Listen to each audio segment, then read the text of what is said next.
Hi all, welcome to a reveal.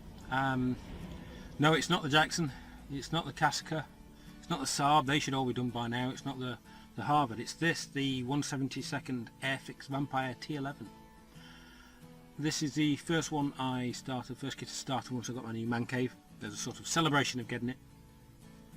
And when I was looking at putting this video together, taking photos, a little bit of video, I was all ready to say how difficult it had been, how many issues I'd had, and how disappointing a build it was. But as I was taking those photos, I realised actually it's not too shabby a build, it's not too bad, especially from a couple of feet away. So it's turned out actually better than I thought it would be. Now the issues I did have, I broke a few of the small pieces off just through my own clumsy handling. I had the silver go orange peel like on me, so that had to be totally stripped. That had a few minutes soaking in oven cleaner. Loves the jobs you hate. So I stripped it and had to paint it again. But that was not too bad, I suppose. It works pretty well to strip the paint. I had a bit of an issue with the landing gear. Now I'm the sort of person who likes to build the gear and things separate, build the sub-assemblies separate and any ordnance and canopies and things, and add them on right at the end of the build, which is what I did with this one. But looking at the instructions, actually you can't do that with this build. The way the landing gear work, they are integral to the booms, so you have to fit them as you fit the booms, and the wings fit around. Little bits here on the instructions, they show you that these two parts here, they're wider because of the lug that fits into the boom than the aperture that they meant to extend through. So if you wait until you've built the kit before fitting them, they won't go through the gap that they go through, because they should be fitted beforehand. What I had to do was cut this here, remove this little support which makes it a bit weaker, bend the two support legs together, that makes them narrow enough to fit into the hole, then you insert the lug and use a pair of tweezers to bend the second leg back out. It's held in with CA and it's still strong enough, so that's okay, but it's something to be aware of if I build another one of these, which I do intend to do. Now, additions to the kit, it's mostly out of box, except I added my usual seat belts made from tape, painted masking tape.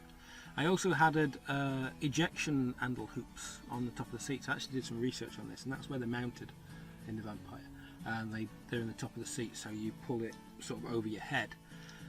So that's just made from two pieces of wire, two tiny holes drilled in the top of each seat and then wire inserted and painted. The only other thing that I've done is I've added the clear wingtip lights, as I've discussed before with people about how I do that, stolen from someone else, just to add a bit more realism there. And you can probably notice from this thing spinning around in front of you, I've not done it in standard markings.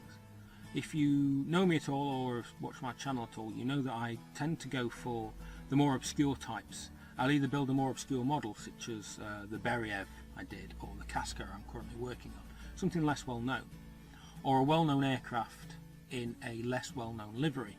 And this one, if you don't recognise it, is the livery of the Lebanese Air Force.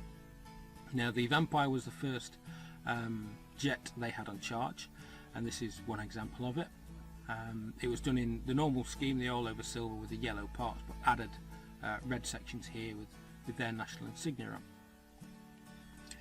on. So the aftermarket transfers, the issues that come with it are the kit transfers, the kit ones, underneath the wings the lettering goes over the gear doors, and so in the kit transfers you get the decal, the transfer is cut into shaped parts to fit on the individual doors. On the aftermarket ones it says that you should place the doors in place, hold them in, I did with blue tack with one of them, put the decal over the top, let it set, and then use a very sharp knife to cut round the edge of the door. Well, the problem is the outer section of the door has the struts for it integral to the part, it's one whole piece, so you cannot fit it like a dummy into the wheel well. So that took a little bit of working around to get the transfers to fit there, but they fit okay now, and it makes it just look a bit more of an oddity rather than the usual RAF or Australian or whatever, the more usual liveries. So all in all, yes, I've had issues with it. It is a great kit. nicely detailed, as most of the Airfix new tool ones are. And I'm a bit more wary of the next one I do, the landing gear and getting the colours on that. So yes, I'm going to put a little slideshow on at the end, as I usually do, with some in-progress pictures and then some final pictures of the finished result. Until then, thanks for watching, keep modelling, enjoy the slideshow, I'll see you soon. Bye!